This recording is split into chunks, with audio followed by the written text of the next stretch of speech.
And thanks for joining us for episode 2 of Bits and Boards. I'm Anthony Krolikowski, and like I mentioned on the first episode, the focus of this podcast or video series is eSports first, and then the video game developers, the tabletop developers, board games, kind of second. So today we actually have our first team in today. It is the Russell Sage eSports team. We have Quan Ross and Luke Martin. Thanks for joining me on our first esports part of this show. And why don't you just tell me a little bit about yourselves? We'll start with Luke. Sure. My name is Luke Martin. I'm the esports director and head coach over at Russell Sage College. This is going on year number 5 for me in this program, and I've been here since the beginning. So I started the program at Sage, and I'm excited to keep going. Year 5. Sounds like you've made it work, and you've had a lot of students also come through. So, Yeah, absolutely. And Quan, why don't you tell us a little bit about just what got you into this, what year you're in, and where you're at? All right, I'm Quan. I'm a senior. What got me into esports was my freshman year. I saw this big building. I was like, what is that? And then me and my friend went in there, and we talked to coach with this little spiel. It won me over. And I was like, you know what? I could do this. And then this is what it is. Here we are. Now, spiel, I don't know, that doesn't sound like a very fun way to put it, but obviously you won the team over. What is that kind of message that you have to try to get players to join the teams? Yeah, spiel's a funny way to say it, but ultimately I think when students are coming onto campus as college freshmen, they've been told a lot of their life that video games are kind of the social stigma that they shouldn't be bragging about or something they shouldn't kind of advertise, especially people who are pretty good at video games kind of keep it to themselves. And so one thing that I really stress when I get new students on campus is I love video games, and I'm a professional who made a career out of it, and I'm going to encourage you to also express your interest in video games. So I think that is kind of what took Quan over, is when he heard this adult come in and say, hey, I also like video games. He really wanted to stick around. Yeah. And just give me a little bit about that background on your esports team, what got it started, and how you got to where you are now. Sure. So first and foremost, we started, like I said, I'm going in year 5. So 4 years ago, the college kind of agreed that esports was booming in the collegiate scene, and we had really made the agreement across the board that we wanted to be a part of it, and we wanted to kind of lead that next wave of esports. So collegiately, across the United States, esports programs are starting to jump up from JUCOs to community colleges to Division I schools, et cetera.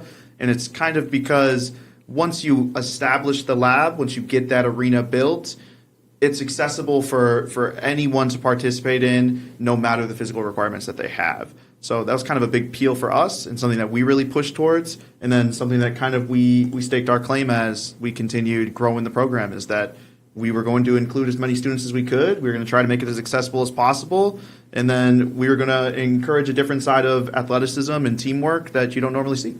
And Quan, when you were choosing what college you wanted to go to, obviously major is a big choice, but when I went to FM, esports wasn't an option. I know that we had talks about it and surveys, but did that ever come into the equation of what school you were picking or anything like that?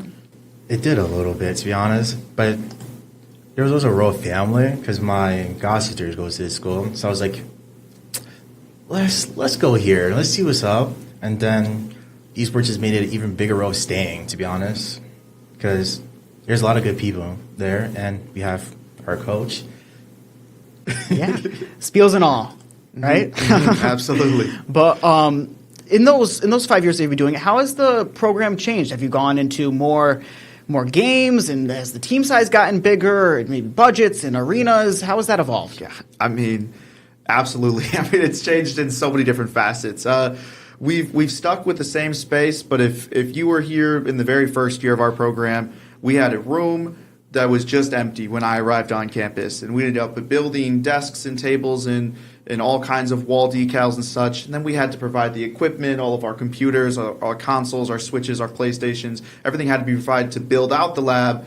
And then from there, we had to then acquire the students. We need to build teams. We need to have things going. So I think year 1, within our first semester, we had an Overwatch team and maybe a League of Legends team that first semester. And since then, we've grown to play over 10 different titles over the course of 5 years. We have 7 different teams going into this fall season. And we've had upwards to 35 players at one time, and we're looking at about 28 this year. The mic's kind of hiding it a little bit, but I have if I can move it right, you'll hear some crinkling. But the League of Legends, which definitely has a rep for the kind of game it can be in the climate. But in esports, it's meant to be. You have the competitive side, we also have the fun and the casual side sometimes mixed in. I know some schools like UAlbany, they've pushed for that, not only competing, but just having a place for your students to come and hang out, regardless if they're on a team or not. But when it comes to this year and tryouts, you told me they were on Wednesday. Yes. How did that go? How many players did you have come out and try to be on the teams? Yeah, fantastic. So for tryouts on our campus, it all depends on what games we're trying out for. So for certain titles such as Teamfight Tactics and Madden, which are solo player games, they don't have a tryout. They've made the team. I mean, I have them play against each other so I can see different skill levels and what we're working with, but they've made the team. So the big 2 tryout games we had this year was actually Marvel Rivals. I had 8 people show up for, and then we had Fortnite was pretty big players showing up for. So with those 2 tryouts happening on Wednesdays, it was pretty hectic in the lab, just in general. I mean, there's lots of computers being used, lots of different things being said, and we kind of shaped those trials to see not only what types of situations they can handle in terms of working with their teammates, but also have that added pressure of the fact that they're competing against their future teammates to try to earn a spot as a specific role, specific character, or on the starting team or on the bench. So, I mean, it was awesome. It was fun to watch. I think that they grew a lot. My first years always get thrown into the fire there because Coach doesn't help them very much during tryouts. I really need to see them in their own, They got to prove it, right? Absolutely. So the seniors I know this year were very excited for tryouts. They love to see the newer students come in and see how they adapt to the situation, but they also do a great job at kind of easing that anxiety and leading them through those times. And Quan, obviously under your video of yourself says you're on the Valorant team. And why don't you just explain that for people who maybe don't know what Valorant is, and also why you decided to pick that game to be the team on, or maybe that's the team you got thrown on, but you're going to let me know.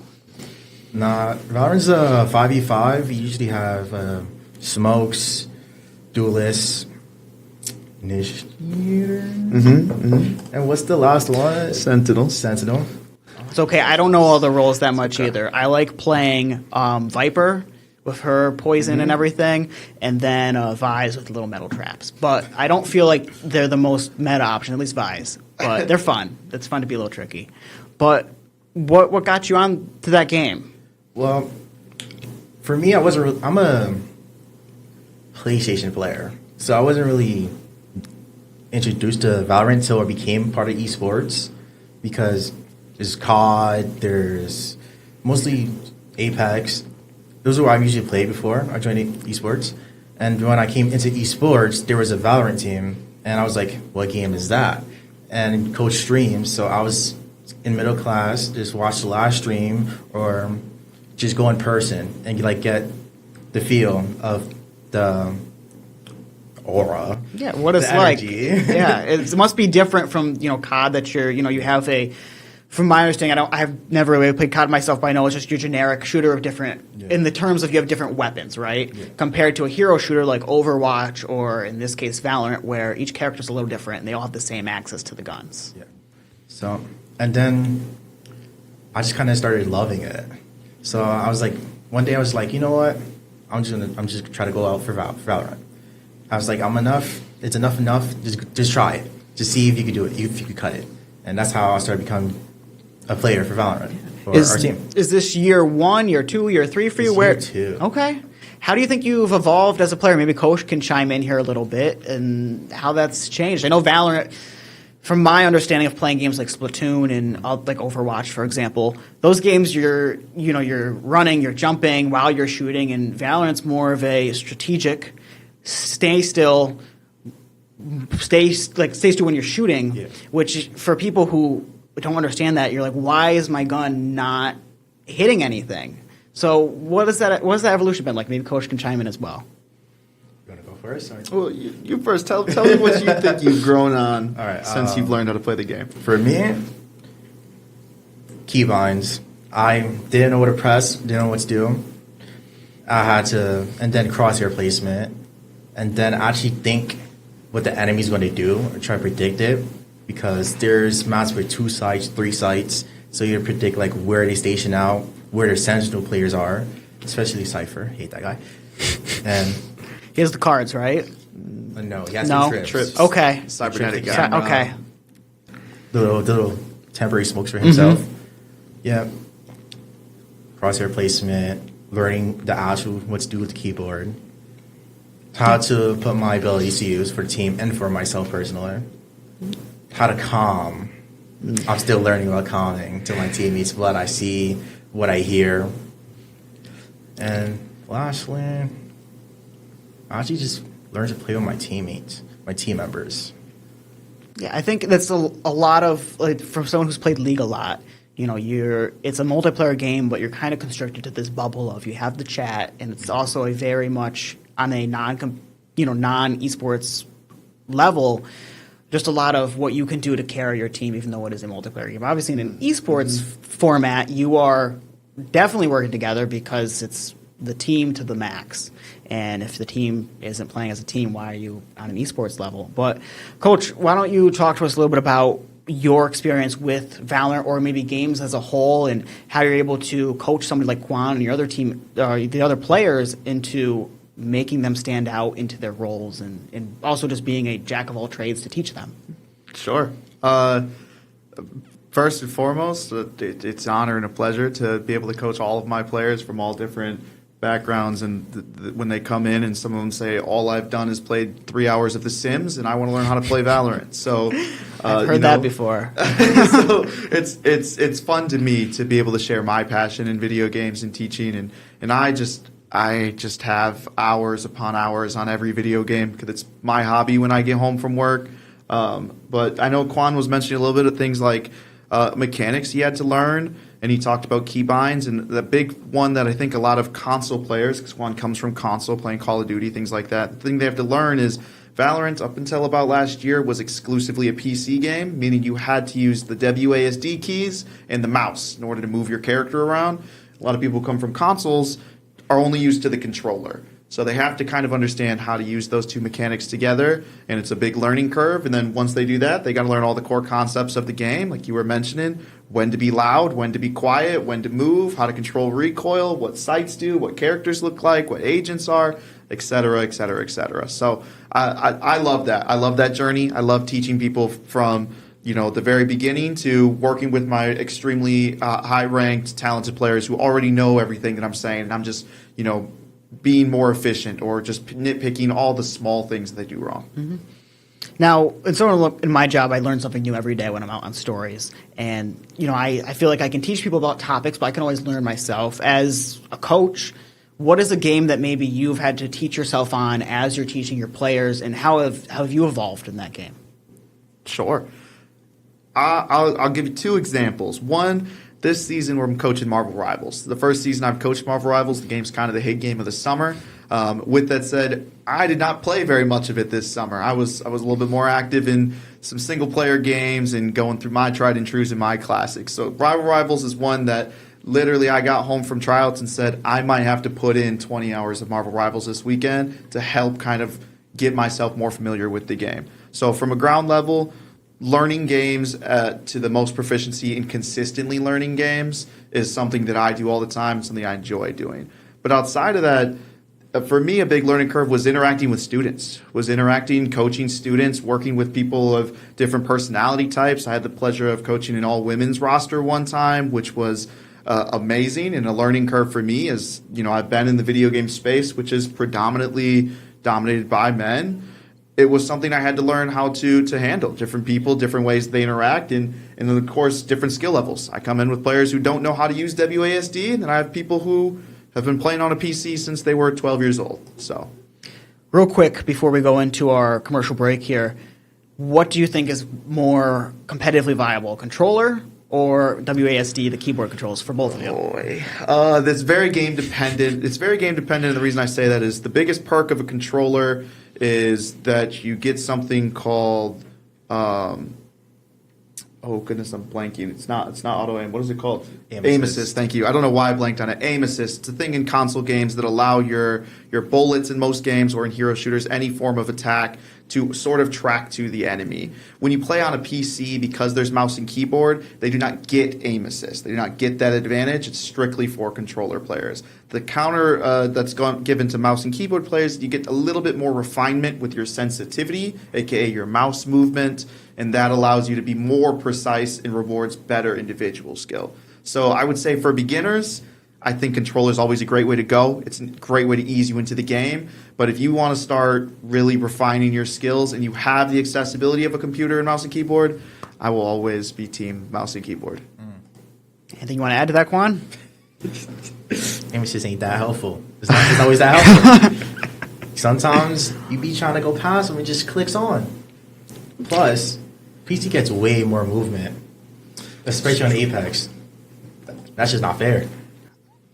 For just like sitting in bed, obviously this isn't on the competitive scene, but the controller is a lot more just relaxing and easier. But if I'm precise, like nobody plays League of Legends with a controller. Right. And the mobile game's all touchscreen, which is fun in games, and that works fine. But there's just something about the precision of take that mouse where you want to go rather than waiting for the stick to finally catch up to where you need it to be. Correct. And with that, we're going to head into our break. And when we come back, we're going to talk more about Russell Sage and what's to come.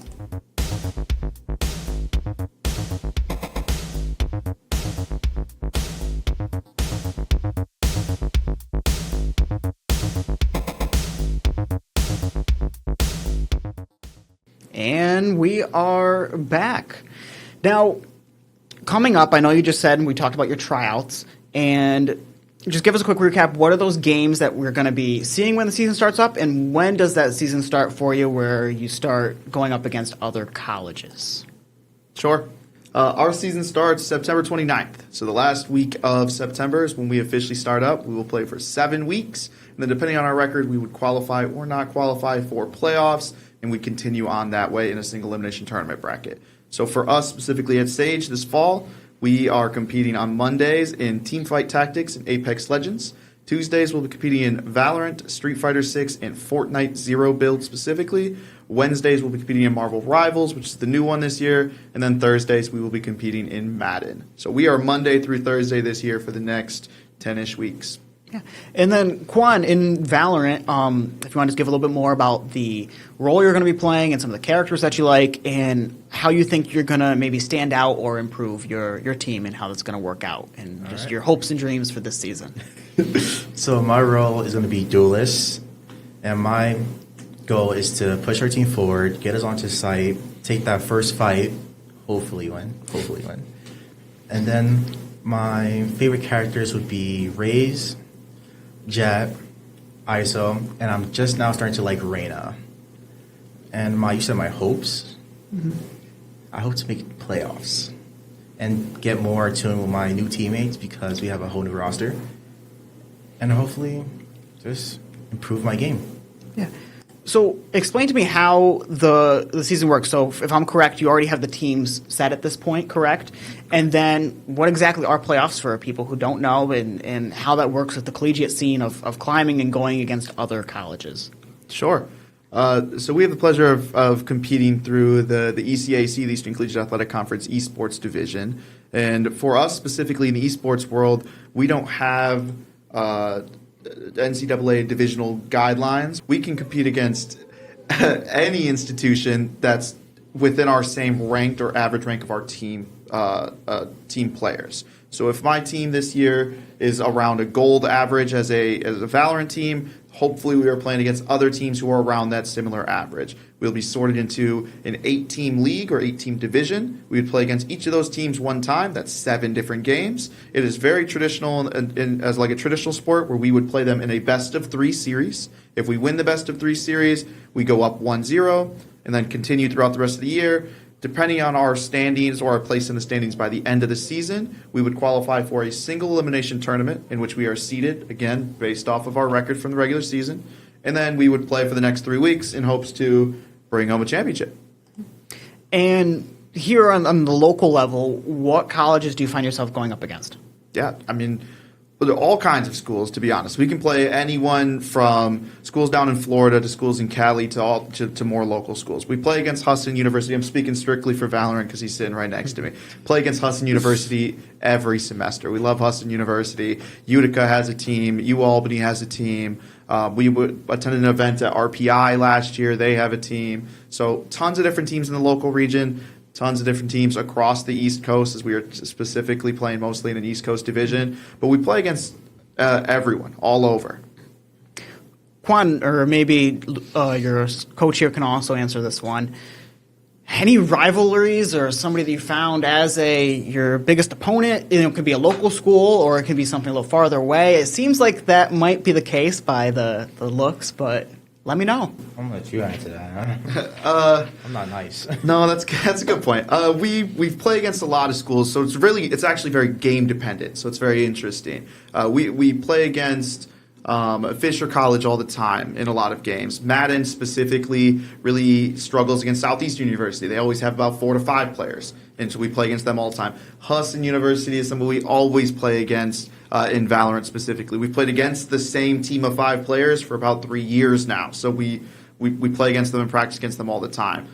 So those are definitely some big names on the list, but it really depends on the school. I know in Fortnite, Adrian College in Michigan was always the top of our Fortnite bracket. We could never compete with them. So now with the Valorant team, since you're here, Quan, just kind of explain to us how the rank system works, and if you know this year, or maybe if you don't, go back to last year. What is everybody's rank currently at on the team, about an average or back then, and how you find that experience level matches or works as a team? So the ranking system, so unfair. So I can only imagine with League. Yeah, it can be tough. It's there. Our average this semester would be gold, no? Or is it higher? yeah, probably high silver to gold as a team this semester. Because our last semester, was it the same thing or a little higher? Last semester we were around a plat level as a team. Because we kept going up in rank. But you want me to talk about the ranks that Valorant has? Just kind of like how it works. You play games. At the points you get, if there's safeties to, if you lose too many games and you get demoted, just for people who don't know how the ranking system works internally for games like that. Okay, so since what I noticed this season, that I had 2 rank protection shields for the rank I was going to at, because silver, unlucky, peak is gold, but all right, we take that. And then you lose. I feel like you lose way more points than you gain when it comes to Valorant, because there's that star where you play peak. You're peak gaming right now. You get that little star. You get way more points, but you lose a lot more points. Yay! I've definitely seen that. For my time playing League, it's kind of a system where, like you said, you seem to get less points than you gain. I've noticed that after playing a lot. So it's they're trying to figure out what role or what tier you seemingly play at, and you're kind of stuck there for that season after playing a bunch of games if you're not consistently winning or you're consistently losing. So it seems like once they decide, the game overlords decided where you're meant to be, they put you there, and it is a struggle to get out. I've maybe made it to gold 3, definitely gold 4 on League, and then I'm kind of I'm good. I want the skin. Kudos to you. You get I'm the good skin. at the skin. You get the skin. I don't even know if I've gotten any for characters I really care about. I've been more of a jungle and mid lane kind of person of Evelyn and Victor. But It's a good character. But yeah, I have fun with it. Does League have that little draw? Does League draw? Can you draw in League? There's for choosing characters. You mean like both sides, nobody wins, nobody loses draw? Yeah, like in Valorant. No, there is no draw in League. The only thing we have close to that in League is a remake system. If somebody leaves the game, you can all vote to surrender early within the first 5 minutes for League, but in Valorant within the first 2 rounds, you can vote to surrender, it'll remake, and then you will get no point loss, no deduction. But there is no draw. So you're not for that hour of gameplay just to draw for 0 points? Correct. In Valorant, it is the first team to get 13 points or to win 13 rounds. However, it's win by 2. And so every time, or once you go to the win by 2 or the overtime system, After you play the 2 rounds, if you split them 1-1 and the score's still even, something pops up on the screen that says, would you like to vote to draw? And if a majority votes to draw, the game ends and nobody wins or loses any points. And a lot of my players dislike it because you could have just played for an hour and a half just to get 0 points.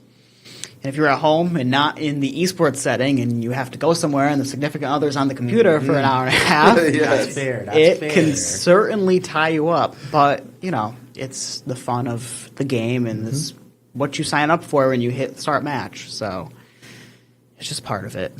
But, Coach, with your team this year, what do you find is, I know it's still very early, but the game that has maybe the strongest players and then the game that has the more beginner players and that you're going to have to coach more and give them that molding and that shaping? Sure. I think all of my teams have fantastic players. I think they all have strong players and they all have strong suits. I'm very excited for this season. I think we'll find success. But when I think off the top of my head, what's the most prepared team? It's interesting because my answer to you is Madden, which is single player games. But I have 3 of them coming in this year that are playing Madden, 2 of them who played last year. Both of them have had experience, made playoffs before. Both of them have been MVPs for my program before. They're talented. It's a senior and a sophomore. Quan spoke about his expectations of trying to hit playoffs. I'm sure if you ask these students their expectations, it would be to win playoffs. Making playoffs is kind of borderline for them at this point, and that's where I'd really start. Another one that's big on me is my Street Fighter 6 player. I got one Street Fighter 6 player this year. He was the first player to make it out of the first round of the tournament bracket for us last year. And came out as a very high seed, and he did good, and then he ended up losing to the 2 seed. So, I think he has high expectations for himself as well, and I'd really be banking on those 2 teams to tune into. And then for a little bit more, development, a little bit more work going to be needed, I think Marvel Rivals across the board is the big one. Again, I just think it's a new title. A lot of my players are. I have 2 or 3 players who played it all summer, and it's what they do, and they're excited about it. And then I have 3 or 4 players who are, I love Marvel characters. I'm excited to learn, and they're kind of starting from the ground up. So we'll see what happens with that team. I know my Fortnite team as well. I have 2 lovely students this year who came in as first years and just said, I just would like to play a game. I think it's fun. I love the atmosphere. And Fortnite's where we ended up landed with them. So we'll kind of see how things, evolve with those games. As gamers, it seems like I've mentioned before with League of Legends, as somebody who's liked that game, it can definitely be draining when you're playing online games and by yourself, people that you don't know. And the morale can be very negative, where if people maybe take it too seriously and it's really not meant to be that way, or there's no constructive criticism involved and the game devolves and you have people who aren't giving their best effort or are just there to make an unpleasant experience. Tell me maybe some of your experiences with that, and then how in the esports scene that you have at your college, maybe how that's shifted and made it a more pleasurable experience for you. When it comes to Valorant, there's an interesting bunch of people when it comes to Valorant. Before I talk about my team, Valorant, when it comes to draining, it's like hour-long games each set, and then you have people that just get on it for fun or just mess around, and they play ranked, and they just play around, which is fair. They're allowed to do that, but they just don't really care about winning at all, so they just do whatever they want. And then you have the people that queue rank and just leave, like round 1, round 2, they just leave the game, and then you have the sellers.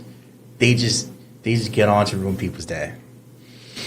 With my league experience, there was the new I think it's jungle, where he runs around with the snowball and then just runs into towers. That was fun. People screaming about lanes they don't get and then wrecking the entire game. And it's almost like you're being held hostage in some of these games, right? And you just have to give in, or you have to just leave and not play the game, because at least every few games you're going to run into a situation like that. Yeah. And I've seen I don't play Valorant a lot, but my significant other does. And we found that it seems to be pretty much overall a more respectable atmosphere compared to League of Legends, but there's definitely still those people who, even in Iron or Bronze or whatever rank he's at this point, it's just still you're a little too high strung when everybody's at least trying, and the camaraderie is not the greatest. But what have you seen with your esports team and where camaraderie's been, and your hopes for how this year is going to play out? Sure. Yeah, I think the biggest gripe of competitive video games is just the toxicity in nature of team games, specifically like Valorant and League of Legends, and the fact that even though it's a team game, it seems like all of your players and all of your teammates are just spending the whole time arguing or comparing with each other, and that's something that Quan could speak to that I don't stand for in my program. We are non-toxicity in my program, whether it's with your own teammates or if you are on the online ladder with me there. We don't allow that. We don't encourage that behavior. We are trying to win games. That's the purpose of the program. We are trying to improve and then find success. Arguing with your teammates and belittling your teammates is never going to lead towards success. With that said, as a coach's perspective, it is my responsibility to offer criticism, and that is genuinely my job. But because we have the relationship with my players and I teach them to kind of follow in my footsteps of how I play video games, they start to handle that criticism a lot better. They start to provide it towards their teammates, and that environment, that atmosphere is something that we represent on campus. We're running out of time here for today, but is there any ways that you want to both plug in to follow along, or for other people at Russell Sage to join in, or maybe even just watch your streams, or, like I said, follow you along as a player? Yeah, absolutely, absolutely. So you can check us out on any of our social medias. We have our X or our Twitter is available. It's SageGator Esport. On Instagram, it's SageGator Esports, and on TikTok, SageGator Esports. If you're depending on what type of content you want to see of an esports program, Twitter is a lot more of our graphics and overlays, giving you updates on scores. Over on the Instagram side, you'll see a lot more of the behind-the-scenes stuff with the students, a lot of the fun activities, holidays, things of that nature. And then over on TikTok, that's where you get to see Coach in a red dress doing the latest trend, doing the goofy stuff. It's on there. You can see it. It's there. So there's all kinds of stuff on the TikTok. That one's a lot more fun, a lot more student-ran, student-led. And then if you're interested in what esports looks like, you're always welcome to reach out to me. You can go to Sage's website, look my name up, look up esports at Russell Sage College. Anything of that nature, you will find me, and you can get in touch with me, and I'd love to show you the space, love to see what the team's doing. Otherwise, find us on Twitch at Sage Gators on Twitch. We will stream Monday through Thursdays, all of our games, 8 p.m. It's a standard time no matter what. Find us 8 p.m. Eastern Standard Time, Monday through Thursday. We will be streaming. Yeah, Doing a charity, too. Are we doing that? True, sure. I can plug the charity stream. Go ahead. So we do partner with the Children's Hospital in Albany once a semester, and through a company called Extra Life. And our goal is to do a 24-hour live stream where we play fun games like Dress to Impress, Among Us, and Lethal Company, and League of Legends, and all kinds of games that they enjoy. And our goal is to all money that we raise through that proceeds does go to the Children's Hospital, does go through Children's Miracle Network, and it's something that my students take pride in every single semester. It's probably the best activity of the semester, and it's a good break from our competitive schedule. Thanks for joining us on this episode of Bits and Boards. Of course.